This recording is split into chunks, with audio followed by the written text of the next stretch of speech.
1 trillion academy నేను చేస్తాను 34 వరకు అని చెప్పి మీరు ఒక మాట మాట్లాడుతున్నారు కంటిన్యూస్గా. మొత్తం దేశ జీడీపీలో 10% మేము కాంట్రిబ్యూట్ చేయాలనుకుంటామని చెప్తున్నారు. సో దీంతో సాధ్యమవుతుందా? ఇంకేదో పెద్ద పెద్ద పెట్టుబడులు రావాల్సిన అవసరం ఉంటుంది, ఇంకా చాలా చేయాల్సిన అవసరం. Yes YNR, I do agree. నేను ఇంతకు నీకు ప్రారంభంలోనే చెప్పిన, ఒక శాఖకు సంబంధించో ఒక చిన్న ఏరియాకి సంబంధించో మనం డిజైన్ చేస్తున్నాం. కార్పొరేట్ కంపెనీస్ కూడా వాళ్ళు కూడా వాళ్ళ ఫైనాన్షియల్ ఎట్లా ఉండాలి, ఫ్యూచర్ ఎక్స్పాన్షన్ ఎట్లా ఉండాలి, దాని రిసోర్సెస్ ఎట్లా ఉండాలా, దాన్ని మినిమం ఎక్స్పెండిచర్ మ్యాక్సిమం ప్రాఫిట్ ఎట్లా ఉండాలి, ఇట్లా ఎట్లయితే ప్రణాళిక చేస్తారో రాష్ట్రాలకు కూడా ప్రణాళిక ఉండాలి. నేను ఓపెనింగ్ రిమార్క్స్లో చెప్పిన, ప్రజలు ఉంటారు, పార్టీలు ఉంటాయి, ప్రభుత్వాలు మారుతూ ఉంటాయి. మారిన ప్రభుత్వానికి భవిష్యత్తు పట్ల ఒక స్పష్టత ఉండాలి. ఆ స్పష్టతనే ప్రణాళిక రూపంలో మనం రచించుకోవాలి.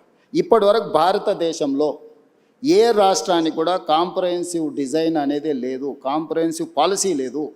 అందుకే నేను తెలంగాణ రాష్ట్ర ముఖ్యమంత్రిగా బాధ్యతలు చేపట్టిన తర్వాత నా 17 years అపోజిషన్ ఎక్స్పీరియన్స్, నేను జడ్పీటీసీ ప్రతిపక్షంలోనే, ఎమ్మెల్సీ ప్రతిపక్షమే, ఎమ్మెల్యే ప్రతిపక్షమే, ఎంపీ ప్రతిపక్షం.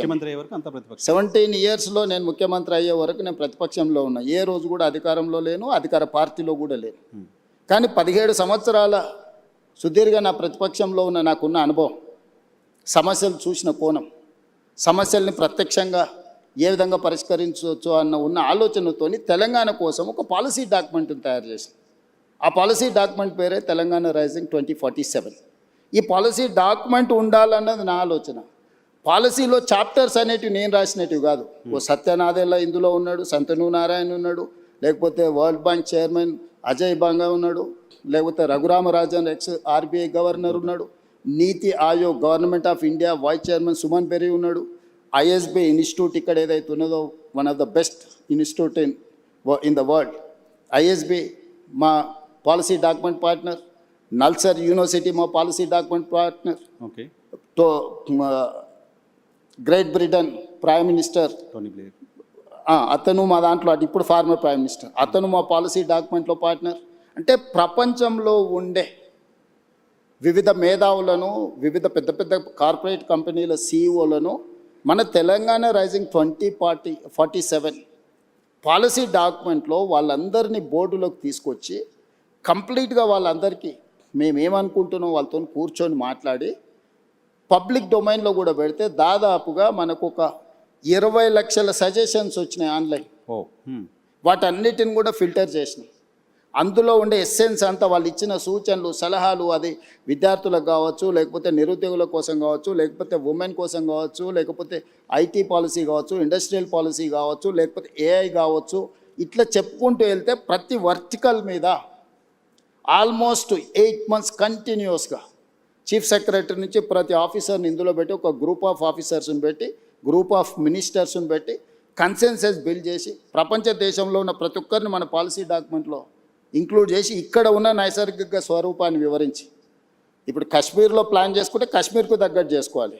కాశ్మీర్లో ప్లాన్ చేసిన ఐస్ కోసము, ఐస్ తుఫాన్ల కోసము తెలంగాణలో ప్లాన్ చేసినాం అనుకో, ఇక్కడ ఐస్ వచ్చేది లేదు, చూసుకోవాలి కదా. సో తెలంగాణలో ఉండే సహజ ప్రకృతి వనరులు ఏమున్నాయి, ఇక్కడ టాలెంట్ ఏముంది, ఇక్కడ ప్రజలు ఏం కోరుకుంటుంది, ఏ ప్రజల్ని ఇందులో భాగస్వాములు చేస్తే ప్రయోజనం ఉంటుందో అట్లా తయారు చేసి ఒక గ్లోబల్ సమ్మిట్ డిసెంబర్, తెలుసు 2025 డిసెంబర్లో గ్లోబల్ సమ్మిట్ని 108 దేశాల నుంచి కార్పొరేట్ కంపెనీలను, ఫార్చ్యూన్ 500 కంపెనీలను ఆహ్వానించి ఆల్మోస్ట్ ప్రపంచంలో ఉండే ప్రతి పెద్ద సంస్థకు సంబంధించిన ప్రతినిధులను పిలిచి 3 రోజు గ్లోబల్ సమ్మిట్ నిర్వహించి పాలసీ డాక్యుమెంట్ని తెలంగాణకు డెడికేట్ చేసి, అందులోనే outer ring road inside, cut off is outer ring road, that is called core urban region economy called cure. ఈ 2053 స్క్వేర్ కిలోమీటర్లలో మన రాష్ట్ర జనాభాలో 40% నివసిస్తున్నారు. 1,34,00,000 మంది ప్రజలు ఇక్కడ నివసిస్తున్నారు లోపల, ఈ రింగ్ రోడ్డు లోపలనే. ఇక్కడ పరిశ్రమలు ఉన్నాయి, కాలుష్యం వెదజల్లే పరిశ్రమలు ఉన్నాయి, రకరకాల ఎంక్రోచ్మెంట్స్ ఉన్నాయి, నాలా ఎంక్రోచ్మెంట్స్ ఉన్నది, వాటర్ బాడీస్ ఎంక్రోచ్మెంట్స్ ఉన్నాయి, నదుల ఎంక్రోచ్మెంట్స్ ఉన్నాయి, అన్ని రకాల సమస్యలతో కూడుకున్న థిక్ పాపులేటెడ్ ఏరియా. సో దీన్ని, ఈ క్యూర్ని ఏ విధంగా క్యూర్ చేయాలనేదే మా పాలసీ. అందుకే మేము హిల్ట్ పాలసీ తీసుకొచ్చినాం. ఇక్కడ ఉన్న కాలుష్యం వెదజల్లే పరిశ్రమలని ఈ కోర్ అర్బన్ రీజన్ బయటికి తరలించాలి. అది హిల్ట్ పైన సరే మిమ్మల్ని interrupt అక్కడికే వస్తున్నా. సో మేము నదులను ఆక్రమించుకున్నారు, చెరువులను ఆక్రమించుకున్నారు, కుంటలను ఆక్రమించుకున్నారు, నాలాలను ఆక్రమించుకున్నారు, పబ్లిక్ పార్క్స్ని ఆక్రమించుకున్నారు, గవర్నమెంట్ ల్యాండ్స్ని ఆక్రమించుకున్నారు. సో ఇన్ని ఆక్రమణలు జరిగిన తర్వాత ఈ నగరాన్ని ఎవరైనా ప్రక్షాళన చేయగలరా? నదుల ఆక్రమణలు తొలగిస్తే ఆక్రందనలు అంటారు, చెరువులను తొలగిస్తే, కుంటలను తొలగిస్తే, నాలాలను తొలగిస్తే వీటి వల్ల ప్రకృతి వైపరీత్యం.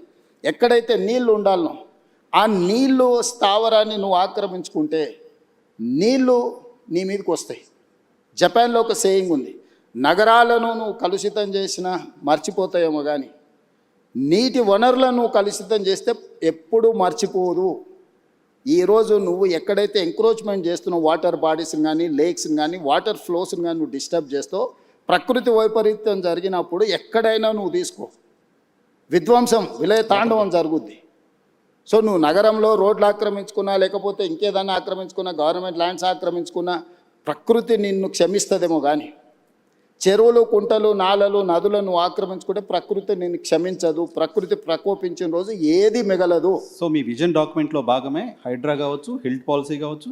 ఎస్, నేను తీసుకొచ్చిన ఏ పాలసీ కూడా ఈ నగరాన్ని ఒక ఆపరేషన్ చేస్తున్నప్పుడు పేషెంట్కి మత్తు ఇచ్చి ఆపరేషన్ చేస్తారు కదా, బట్ మీరు జనాలను మెంటల్గా ప్రిపేర్ చేయకుండా, మీ విజన్ ఏంటో ప్రాపర్గా చెప్పకుండా అలా చేయడానికి అలా చేశారు. చాలా మంది ఆక్రదనలు, ఇంట్లో బట్టలు తీసుకోవడానికి కూడా అవకాశం లేకుండా కూర్చొని ఇటువంటి ఒక విమర్శలు ప్రభుత్వం ఫేస్ చేయడం ఉంది. డెఫినెట్గా ఉంది. ఇంప్లిమెంట్ చేసేటప్పుడు వార్ జరిగినప్పుడు అందరు సైనికులే చచ్చిపోరు, యుద్ధం జరిగినప్పుడు కొంతమంది అమాయకులు కూడా చచ్చిపోతారు. అట్లని ఎవరు యుద్ధం ఆపరు. బాంబు వేయకుంటే ఇటు సివిలియన్ ఉన్నాడా, ఇటు సైన్యం ఉందా, ఇది చూస్తారా? యుద్ధం జరిగినప్పుడు యుద్ధం అనేది యుద్ధ నీతే అట్లాంటిది. నెలల కొద్ది, సంవత్సరాల కొద్ది మేము స్పష్టంగా చెప్తున్నాం, ఇక్కడ ఆక్రమించుకున్నారు, నోటీసులు ఇస్తున్నాం, సంస్కరణ యుద్ధం అవుతుందా? ఇప్పుడు జరుగుతూ ఉంది కదా సంస్కరణలు అనేది. ఇప్పుడు యుద్ధం లాంటిదే. ఈరోజు నేను ఆక్రమించుకున్న చెరువులు ఎవరు? ఆక్రమణదారులే కదా. నేను వెళ్ళి ఒక కాలనీ జూబ్లీ హిల్స్ డిమాలిష్ చేసి నేనేం చెరువు కడతా అంటలేనే. దుర్గం చెరువును ఆక్రమించుకుంటే అవి తొలగిస్తున్నా. మీరు ఎన్కన్వెన్షన్ చేసినప్పుడు ప్రభుత్వం చాలా మంది చెప్పట్లు నేను అదే చెప్తున్నా. 3 ఎకరాలు ఇప్పుడు మనం ఇక్కడ చర్చిస్తే బాగుండదు, ఎందుకంటే అతను వాలంటీర్గా ముందుకు వచ్చి సరెండర్ చేసిన తర్వాత అది వేరే విషయం. ఒక సెలబ్రిటీ ప్రజలకు అందరికి ఆదర్శంగా ఉండే వ్యక్తులు తుమ్మిడికుంటను మొత్తం ఆక్రమించుకొని ఫంక్షన్ హాల్ కట్టుకుంటుంటే రెగ్యులర్గా మనం అందులో ఫంక్షన్ చేసుకుంటున్నాం. ఆ నీళ్ళు ఎక్కడికి వెళ్తున్నాయి? కాలనీల మీదకి వస్తున్నాయి. Hi friends, thank you for watching this video. ఈ వీడియో గనుక మీకు నచ్చినట్లయితే దయచేసి లైక్ చేయండి, షేర్ చేయండి. ముఖ్యంగా మా ఛానల్ 24/7 న్యూస్ టీవీని సబ్స్క్రైబ్ చేసుకోండి. ఆ తర్వాత మీ విలువైన అభిప్రాయాల్ని, మార్పులు, చేర్పులు, కావాల్సిన వీడియో ఏమన్నా ఉంటే మన వీడియో కింద కామెంట్ సెక్షన్లో కామెంట్ రూపంలో తెలియజేయండి. నమస్కారం, సాయిదంచిక మాట్లాడుతున్నాను. ప్లీజ్ సబ్స్క్రైబ్, షేర్, లైక్ చేయండి 24/7 టీవీ ఛానల్. హాయ్ నమస్తే, నేను మీ Sonia Akula. Please subscribe to 24/7 news TV. Hi అండి, అందరికీ నమస్తే. నేను Mankota Prasad. Please do subscribe 24/7 news TV. Political, entertainment and infotainment updates కోసం like, share, subscribe 24/7 news TV.